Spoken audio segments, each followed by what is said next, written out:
Hello and welcome to this week's Q&A. This question is about arguing between spouses or partners. Here's the question. When my wife and I have an argument and it gets heated, she's usually the one to shut it down, which I hate because I feel she's shutting me down. But I agree as long as we can talk about it later. But later never comes. She continually fobs me off and I feel even more shut down, and now I'm resentful about all of this and a few other things, but that's for another day. So there's no actual question here, but obviously this person is wanting a response to this conundrum, to this pattern of conflict.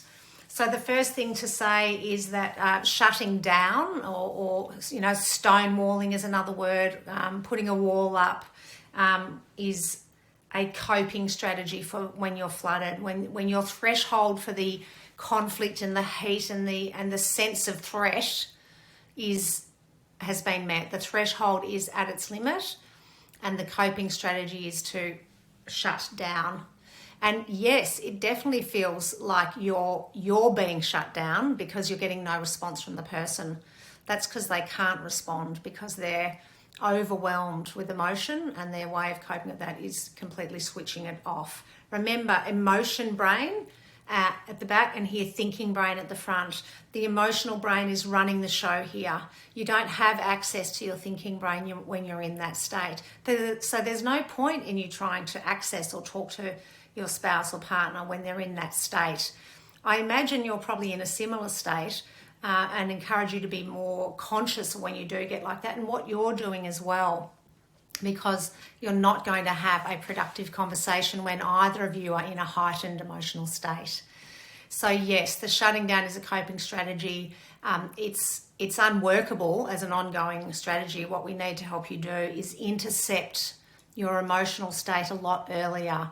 So when you start talking about whatever the issue is that you're talking about, when either of you start to feel what I call choppy, or if we call calm and clear green state, choppy is amber, like it's an amber light letting you know that tension is brewing, that is the time where you need to take a pause, take a break. Say, whoever's feeling that, just say, is it okay if we take a break now?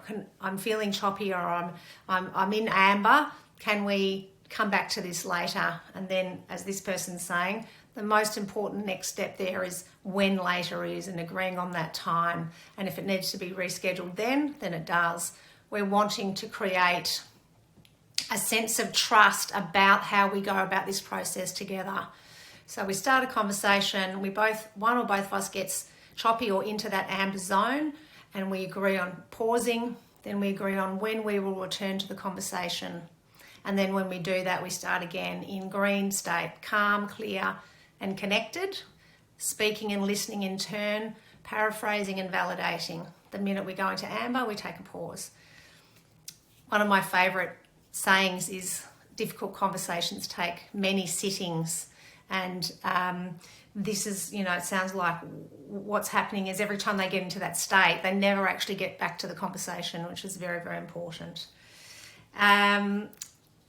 Agree on when you're in pause. Intercept. The self-regulation part here is that both of you need to be a bit more attuned, or a lot more attuned, to your own emotional state, and you need to intercept your amber state very early with your breath. Remember, sighing breaths calm the brain and the nervous system, and slow down. Slow everything right down, your thinking and your speech and action.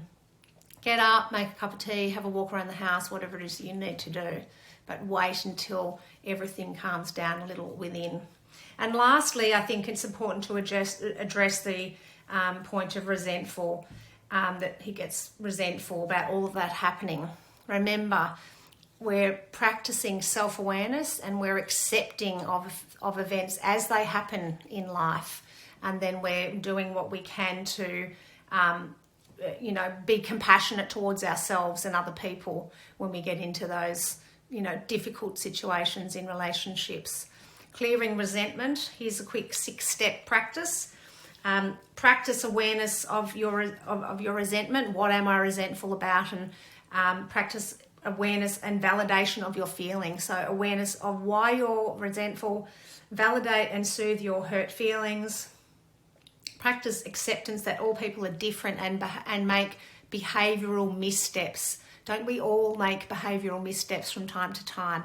So have some compassion towards the other person if it's about them, because just like you, they make behavioural missteps when they're in that particularly unconscious state of reactivity.